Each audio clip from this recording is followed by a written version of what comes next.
Nesse mês de agosto nós estamos falando sobre exemplos aqui e ali. A ideia desse dinamismo da vida, por onde passamos deixamos marcas, por onde passamos levamos marcas. E confesso que nesses dias, após termos tomado uma decisão tão importante, que já foi comunicada à igreja, da nossa saída a partir do ano que vem, estamos indo para Londrina. Entendemos do Senhor um novo período, um novo projeto, uma nova missão, e nosso coração está muito apertado. Queremos, nestes últimos meses de 2014, portanto, aproveitar ao máximo esse tempo que teremos juntos, para matar a saudade, para deixar as marcas e levar as marcas. E nesse tempo todo estou levando exemplos, pessoas, amigas, irmãos amados, irmãs muito abençoadas. Nosso coração está realmente marcado pela vida de todos vocês. E na noite de hoje nós vamos olhar para um rei que deixou também as suas marcas. E convido toda a igreja para abrirmos juntos no livro dos Reis, o segundo livro dos Reis, capítulo 22, e vamos estudar juntos sobre as marcas de Josias. As marcas de Josias. Nós vamos ler vários textos a partir do capítulo 22. Então eu peço que você deixe sua Bíblia aberta no capítulo 22. Leremos num primeiro momento os versos 1 e 2. E em seguida, se você tiver um lápis, uma caneta, um marca-texto, eu peço que você deixe em suas mãos também, para podermos juntos trocar algumas ideias e verificarmos de que jeito Josias deixa um exemplo para nós, e que marcas foram deixadas pela sua vida, pelo seu ministério, marcas estas que podem nos inspirar para nós, em nossos dias, em nosso local, convivendo com as pessoas que convivemos, realmente possamos também deixar marcas. Segundo Reis 22, 1 e 2 nos diz assim: Tinha Josias 8 anos de idade quando começou a reinar, e reinou 31 anos em Jerusalém. Sua mãe se chamava Gedida e era filha de Adaías de Boscate. Fez ele o que era reto perante o Senhor, andou em todo o caminho de Davi seu pai, e não se desviou nem para a direita nem para a esquerda. Que texto lindo, que testemunho a respeito de um reinado. A Bíblia aqui está nos dizendo a respeito de Josias, e nós temos várias informações a respeito deste reinado. A Bíblia nos ensina que Josias começou a reinar com 8 anos de idade, uma criança. Provavelmente ele era, além de herdeiro, seu pai deixara o trono de forma precoce, e ele, por ser o sucessor, assumiu o reinado. Muito provavelmente assessorado por pessoas, muito provavelmente conduzido por pessoas que foram deixadas pelo seu pai, o rei anterior. Mas agora aos 8 anos ele inicia uma caminhada, e de acordo com o que vimos, reinou durante 31 anos, nos anos 640 a 609 antes de Cristo. Ele foi contemporâneo dos profetas Jeremias, Sofonias e Naum, e foi rei já quando os reinos se dividiram. Os reis Saul, Davi e Salomão reinaram o povo de Israel quando ainda era um povo só. Mas a partir de Salomão os reinos se dividiram, e o reino do norte ficou designado como reino de Israel, povo de Israel, e os reinos do sul, as terras, as tribos do sul, levam o nome de Judá. Mas todo esse complexo é sempre considerado o povo de Israel, o povo da aliança, o povo que Deus escolheu e tirou do Egito.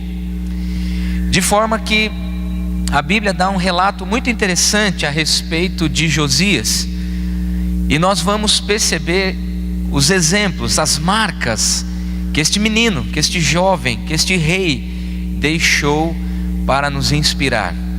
E uma primeira lição que temos é que Josias reparou os estragos. Olha que expressão interessante. Vamos ler juntos a partir do verso 3 até o verso 7. Agora ele já estava com 26 anos, e a Bíblia diz isso a seu respeito. No 18º ano do seu reinado, o rei Josias mandou o escrivão Safã, filho de Azalias, filho de Mesulão, à casa do Senhor, dizendo: sobe a Ilquias, o sumo sacerdote, para que conte o dinheiro que se trouxe à casa do Senhor, o qual os guardas da porta ajuntaram do povo, que o deem nas mãos dos que dirigem a obra e têm a seu cargo a casa do Senhor, para que paguem àqueles que fazem a obra que há na casa do Senhor, para repararem os estragos da casa. Se você tiver com uma caneta, grife essa expressão: para repararem os estragos da casa. Aos carpinteiros, aos edificadores e aos pedreiros, e comprem madeira e pedras lavradas para repararem os estragos da casa. Grife isso novamente. Porém, não se pediu conta do dinheiro que se lhes entregara nas mãos, porquanto procediam com fidelidade.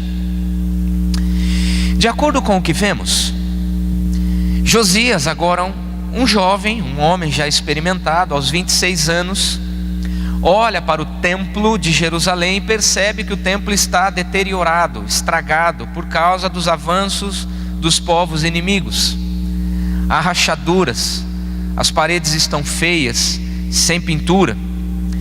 Quando você olha para a sua casa e você percebe algo deteriorado, mesmo que você não tenha muita habilidade, você dá um jeitinho.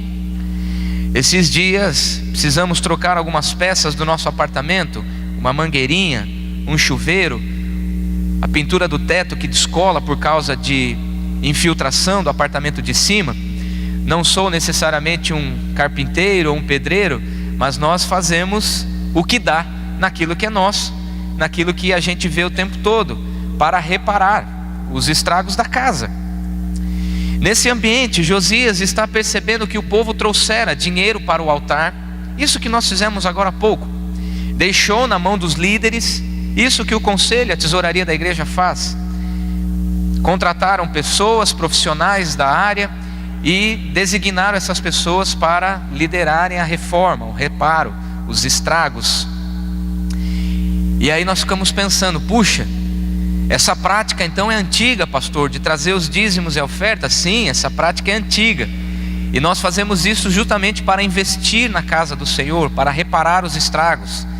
Possivelmente muitos não perceberam, mas as nossas portas, que estavam sendo deterioradas lá pelo efeito da chuva e do sol, nós lixamos e pintamos as portas. Elas estão bonitas. Na hora de ir embora você vai reparar que elas estão reparadas. Há muito sempre para ser feito na casa do Senhor. E Josias então mobilizou o povo, e percebe que no último verso lido, verso 7, procediam com fidelidade. Ao redor de Josias haviam homens e mulheres fiéis, homens que realmente tinham no coração o desejo de contribuir continuamente para os estragos da casa. Mas a Bíblia, ao dizer a respeito de Josias, veja quais são as marcas. Fez o que era reto, é o que diz no verso 2. Josias, desde o início do seu reinado, o relato que se tem, o testemunho que se dá, as marcas que foram deixadas pelo reinado deste menino, é que ele fez o que era reto perante o Senhor. Uma pergunta: você tem o hábito de fazer o que é reto perante o Senhor? Daí vem a ideia de retidão, de santidade. A Bíblia diz também que ele andou no caminho de Davi. Davi foi um rei que a Bíblia diz que foi um homem segundo o coração de Deus. Ao ser associado a Davi, a Bíblia está dando um testemunho a respeito de Josias, dizendo que ele tinha características parecidas com Davi. Seu reinado teve êxito, assim como o reinado de Davi também teve êxito. Percebe que às vezes passam antes de nós pessoas que deixaram marcas. E aí nós então, ao olharmos para as pessoas que estão, dizem: puxa, Esta foi uma pessoa abençoada, tal qual a sua mãe, tal qual o seu pai. É isso que estão dizendo a respeito de Josias. Ontem faleceu o presbítero Heraldo Calado. Não tive a oportunidade de presenciar os presbitérios quando ele era representante. Muitos dos irmãos aqui o conheceram, irmão do presbítero Hélio Calado, que foi presbítero da nossa igreja. Testemunhos que foram dados. Recentemente morreu em nossa região o reverendo Jairo. Também N pastores deram testemunhos no seu ofício fúnebre acerca das marcas que foram deixadas por este servo, por este pastor. Josias agora está sendo associado a vultos do passado, a homens que passaram. Caminhou como Davi, deixou marcas como um rei notável. Por isso está habilitado para reparar os estragos. A Bíblia diz ainda que ele não se desviou nem para a direita, nem para a esquerda. Josias manteve um foco. Josias trabalhou numa visão. Josias trabalhou com vontade. Percorreu aquilo que realmente tinha em seu coração, olhando para vultos do passado. E Deus colocou um desígnio no seu coração: vamos reparar os estragos da casa. Quero olhar nos teus olhos. Recentemente um jovem estava no culto, e quando a gente fala, vou olhar nos teus olhos, e aí a gente faz perguntas, a gente fala a respeito. O menino estava preocupado. A mãe dele disse assim para mim: pastor, não está aqui presente hoje, mas ele disse: pastor, o meu filho está achando que eu estou contando as coisas lá de casa, porque quando você fala, quando você pergunta, ele tem a impressão de que você está olhando para ele. Não é? E realmente nós não sabemos da vida da igreja, dos detalhes daquilo que acontece, mas Deus sabe. E a palavra que é viva e fala através da ação do Espírito, quando eu olho nos teus olhos, o Espírito Santo está agindo em tua vida. E a palavra do Senhor, que é viva e eficaz, está cumprindo um propósito em teu coração. E a pergunta que eu vou te fazer é essa: quais são os estragos que precisam ser reparados na tua vida hoje? Quais são as marcas do passado que estão deteriorando a parede? Quais são as rachaduras que ainda incomodam? Recentemente o presbítero Pedro, que tem nos ajudado na questão patrimonial da nossa igreja, junto com o seu Miguel, um anjo que nos ajuda muito nessa área, estavam trazendo pedreiros profissionais para verificar algumas rachaduras nas colunas do nosso salão. Constantemente estamos recebendo profissionais para repararem estragos na nossa estrutura física. Mas e na tua vida? Quais são os reparos que precisam ser feitos hoje? Quais são as marcas do passado? Quais são as brechas, as frestas que quando você olha, te fazem lembrar das marcas, das dores, das angústias, dos temores, e que ainda incomodam? Chame as pessoas fiéis que estão ao redor, os carpinteiros, os edificadores, os pedreiros. Compre madeira, compre pedras lavradas. Chame homens fiéis, chame pessoas fiéis, pessoas leais, para te ajudarem a reparar estes estragos. Josias reparou os estragos. Uma segunda marca do ministério, da vida, do reinado de Josias, é que ele restaurou a aliança. Ele convidou o povo para reparar os estragos da casa, do templo, mas também foi além. Ele convidou o povo para restaurar a aliança.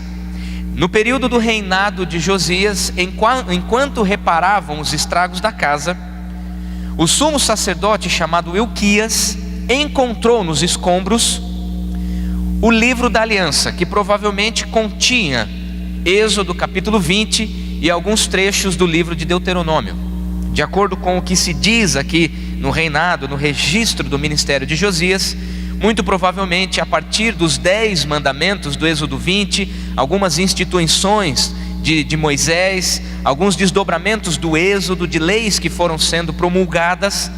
Agora Ilquias encontra o livro da lei, o livro da aliança, e entrega ao rei Josias, e ele então restaura a aliança. Veja comigo capítulo 23, versos 1 a 3. Então deu ordem o rei, e todos os anciãos de Judá e de Jerusalém se ajuntaram a ele.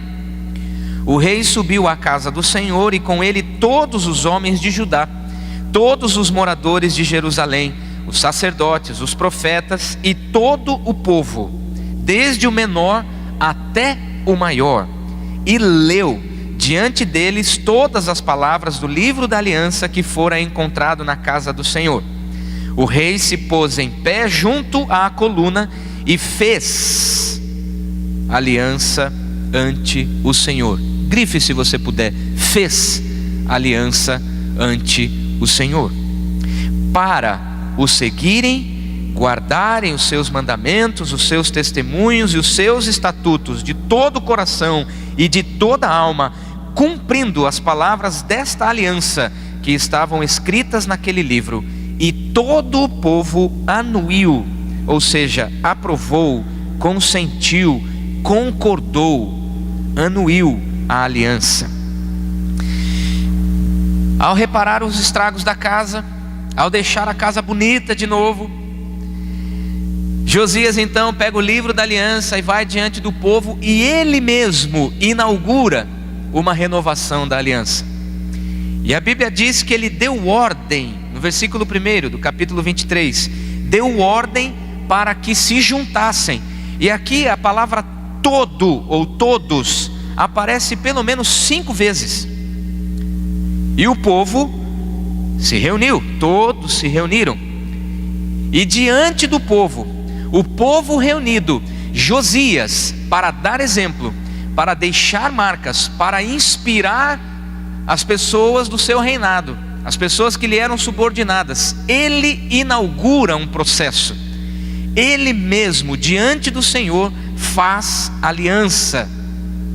Ele faz aliança.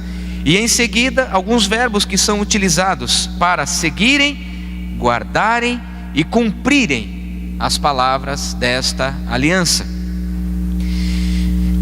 É muito comum nós falarmos para as pessoas guardarem as palavras do Senhor. É muito comum nós falarmos para os filhos: sigam os caminhos do Senhor.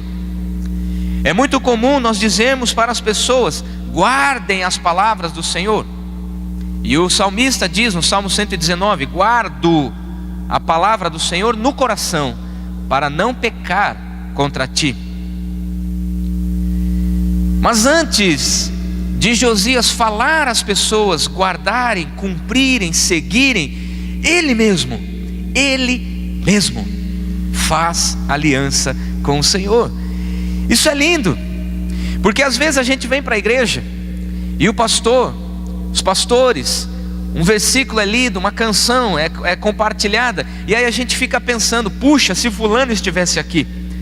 E algumas palavras são lançadas e você abaixa a cabeça: não, isso não é para mim, isso é para o irmão de trás. Ah, se fulana estivesse ouvindo essa palavra, eu vou falar, eu vou gravar, vou pedir para o Rock uma cópia, vou ver no YouTube essa palavra e vou mandar lá no Facebook da fulana, porque essa palavra é para ela.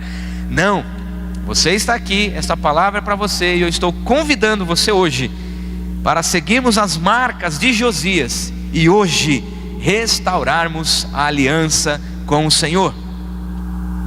Restaurarmos a aliança com o Senhor. De que jeito que nós podemos fazer isso? Pastor, eu realmente gostaria muito de guardar, de seguir, de cumprir os mandamentos do Senhor, de fazer realmente obedecer a aliança, mas como eu faço isso? Peça a Deus, ore, peça que Deus te dê a direção. Pergunte a Ele: Senhor, de que maneira o Senhor deseja hoje que eu renove, que eu restaure a minha aliança contigo?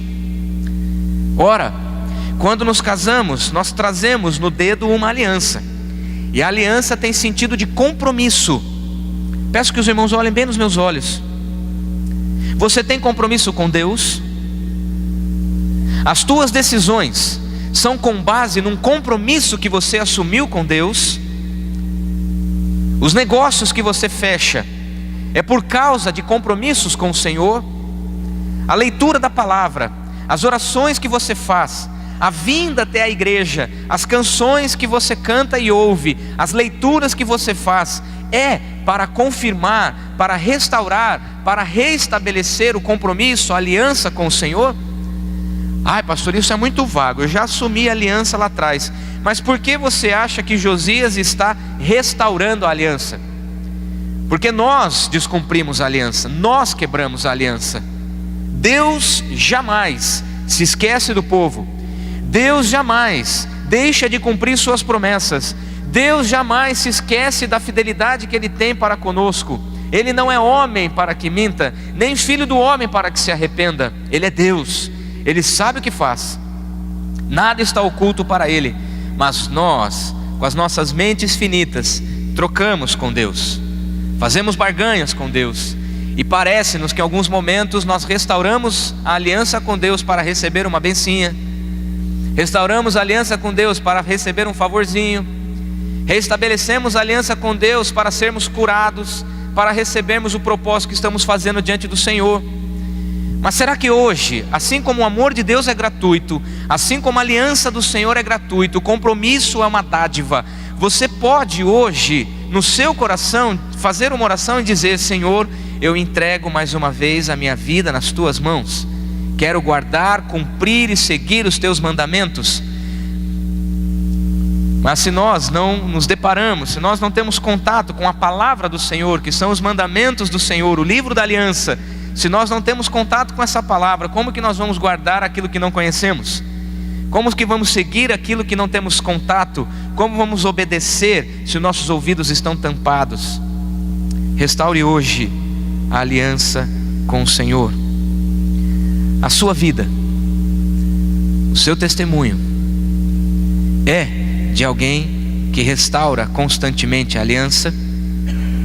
E através de você ajuda a restaurar a aliança das pessoas com Deus, ou você atrapalha?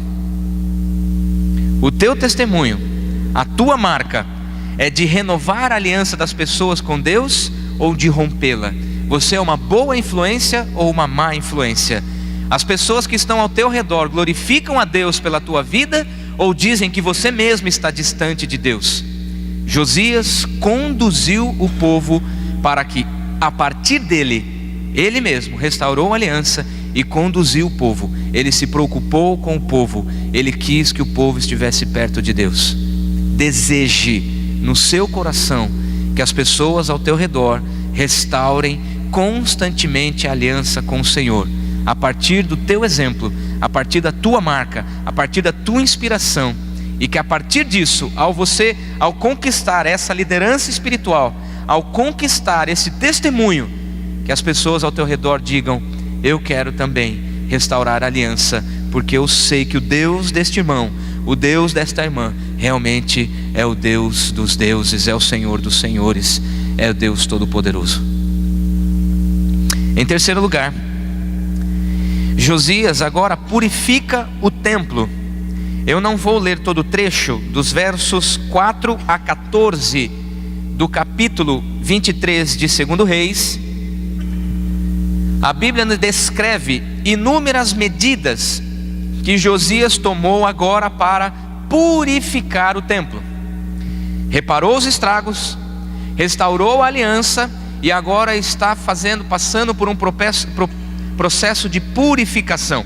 Entre as medidas de purificação do templo, ele tirou do templo os utensílios de Baal, destituiu sacerdotes pagãos, ou seja, muitos sacerdotes que se diziam crentes em Deus faziam sacrifícios para outros deuses. Tirou e queimou do templo o poste ídolo que era utilizado para adoração. Derribou as casas da prostituição cultual. Aqui não tem a ver com fornicação, aqui não tem a ver com a questão sexual, aqui tem a ver com o fato de que alguns sacerdotes prostituíam culto, e ao invés de cultuarem a Deus, para se aproximarem de Deus, pediam benefícios de Deus, pediam para Deus fertilidade da terra, pediam para Deus prosperidade. Qualquer semelhança com o que se tem hoje não é mera coincidência.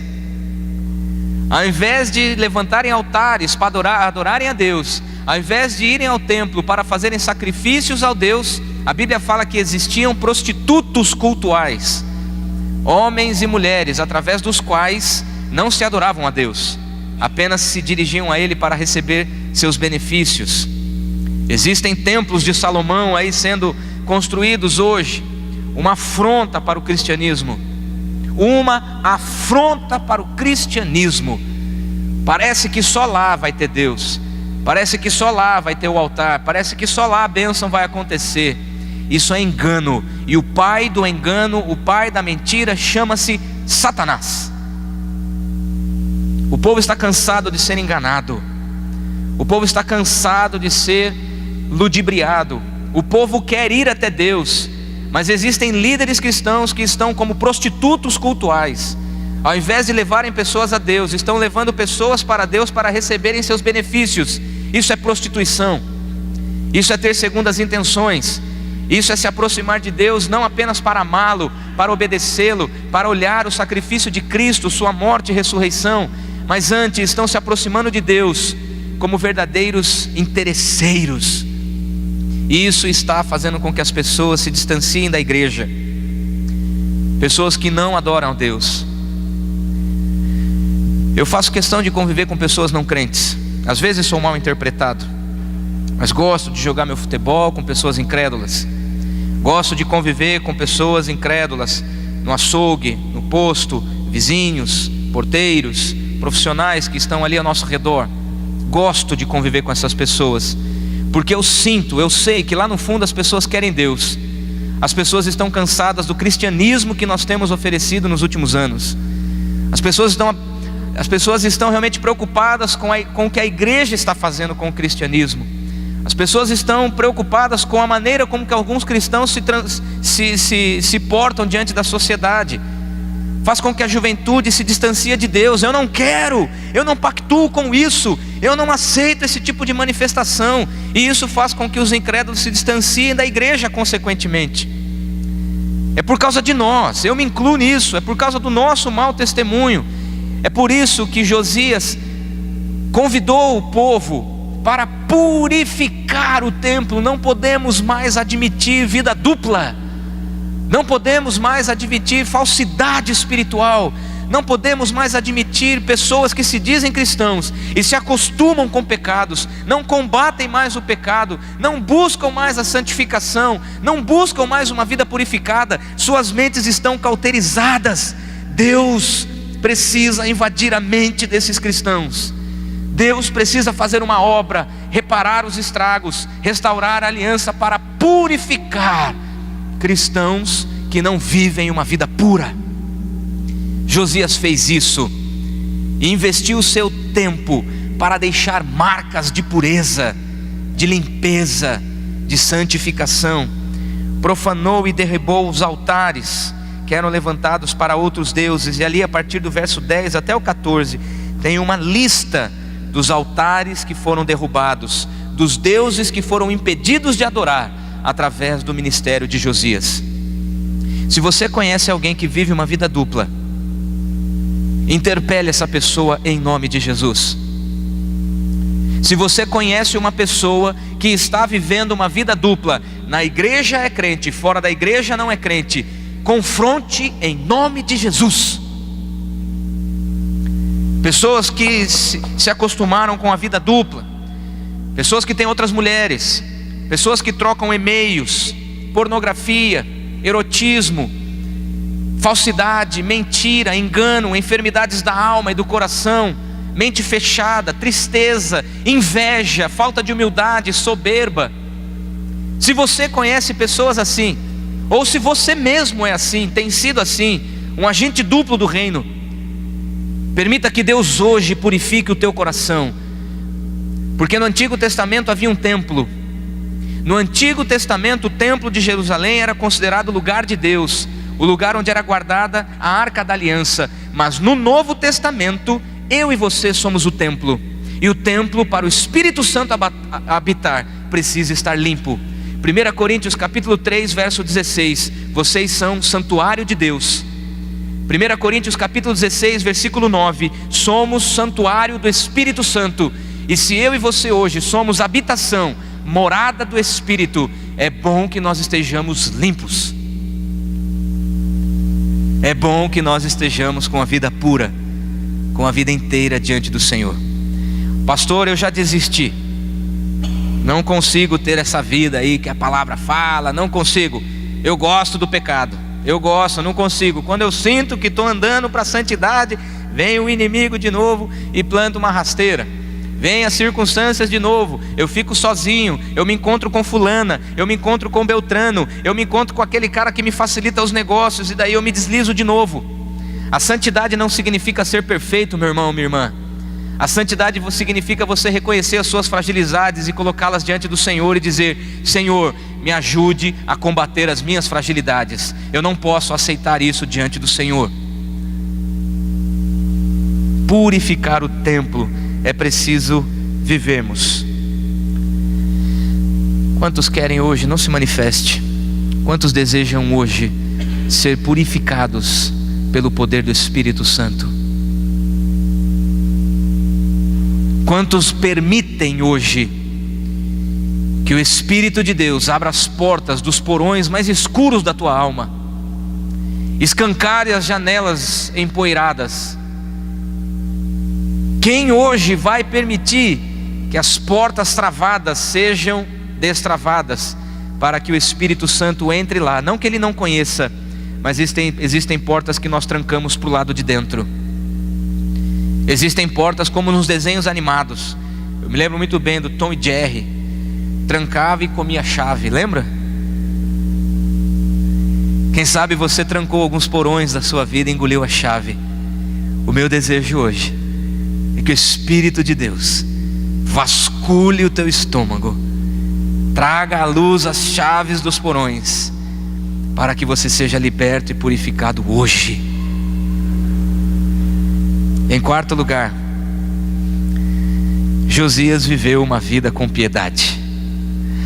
Alguém pode pensar, mas este rei, além de jovem, talvez fosse um rei austero, talvez fosse um rei bravo, porque ele fez muita coisa, chamou todo mundo, mandou as coisas acontecerem. Pois você sabe que quando eu olho para Josias, eu vejo uma figura linda. Eu vejo um homem aglutinador. Eu vejo um homem que está sempre rodeado de pessoas. No texto que lemos, do capítulo 23, 1 a 3, pelo menos 5 vezes a palavra todas as pessoas, todos os anciãos, do mais novo ao mais velho, todas as pessoas, todo o povo estavam realmente ouvindo. A palavra de Josias tinha credibilidade, porque ele tinha ressonância. Sua vida, a prática, o discurso andavam de formas transparentes, de formas unidas. Mas ele viveu de forma piedosa, porque ele favorecia o povo. Veja o que diz agora, por favor, capítulo 23, versos 24 e 25. Aboliu, e a palavra abolir significa acabar, desfazer. Aboliu também Josias os médiuns, os feiticeiros, os ídolos do lar, os ídolos e todas as abominações que se viam na terra de Judá e em Jerusalém, para cumprir. Se você puder, grife essa expressão: para cumprir. As atitudes de Josias tinha a finalidade de cumprir a palavra de Deus, as palavras da lei, que estavam escritas no livro que o sacerdote Ilquias achara na casa do Senhor. Antes dele, não houve rei que lhe fosse semelhante, que se convertesse ao Senhor de todo o seu coração, e de toda a sua alma, e de todas as suas forças, segundo toda a lei de Moisés, e depois dele, nunca se levantou outro igual. Josias foi um rei incomum, incomparável, destemido, porque ele aboliu os que escravizavam o seu povo. Ele era tão piedoso que, ao olhar para a escravidão do povo, seu olhar era compassivo, e ele dizia: eu não posso permitir que o meu povo viva na escravidão e na mentira. Eu não posso permitir que o meu povo sofra essa miséria, essas mazelas. Eu preciso fazer algo. Um homem que se posicionava e com piedade, com transparência, fazia com que o povo fosse favorecido em todas as suas atitudes. Diante das tuas atitudes, o povo de Deus é favorecido? Diante do teu testemunho na sociedade, quando você deixa de congregar, para ser individualmente igreja lá fora durante a semana, o teu testemunho, a tua vida favorece o povo de Deus, liberta os cativos, faz com que os oprimidos tenham suas cadeias arrebentadas, porque foi assim que Josias viveu, uma vida piedosa, uma vida reta, alguém que se converteu ao Senhor, alguém que não se convenceu ao Senhor como Simão mágico, como vimos no sermão da manhã. Josias olhava para o povo com os olhos de amor e de libertação. E é interessante que quando olhamos para a palavra Josias, pensamos na palavra Josué, Joshua, que vem da raiz Yeshua, que nos remete à palavra Jesus. O exemplo de Josias nos leva para Jesus, alguém que foi questionado, alguém que num primeiro momento não foi compreendido, mas a longo prazo mudou a história da humanidade. Assim como Paulo, preso, açoitado, questionado, assim como as dores de parto, um dia você esquece, você que é mãe, você que é pai, já passou pelo processo da gravidez, ou quem sabe você tem aí gêmeos no seu ventre, quem sabe você está passando pelas agruras da gravidez, do tempo, da dor, mas quando você olha para o olho da criança, eu nunca vou me esquecer, quando a doutora trouxe da maternidade o Danielzinho no colo, todo sujo, com aquele líquido ainda da bolsa da mãe, com uma touquinha de faixa na cabeça, com os olhinhos abertos. Eu nunca vou me esquecer todas as lutas da gravidez, muito embora não tenha sofrido tanto, não é mesmo? Embora a gente engorde um pouquinho como a mãe. Mas quando eu olhei para aquela criança, todas as lutas da gravidez ficam para trás. Todas as lutas do passado, todas as dores ficam para trás, quando assim como Josias, como Jesus, nós olhamos para o benefício que se segue, olhamos para a seriedade do ministério.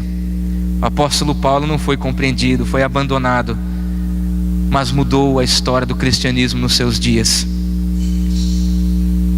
Quero concluir lendo com os irmãos 2 Crônicas, por favor. Segundo livro das Crônicas, capítulo 35, de um último testemunho que a Bíblia registra a respeito de Josias.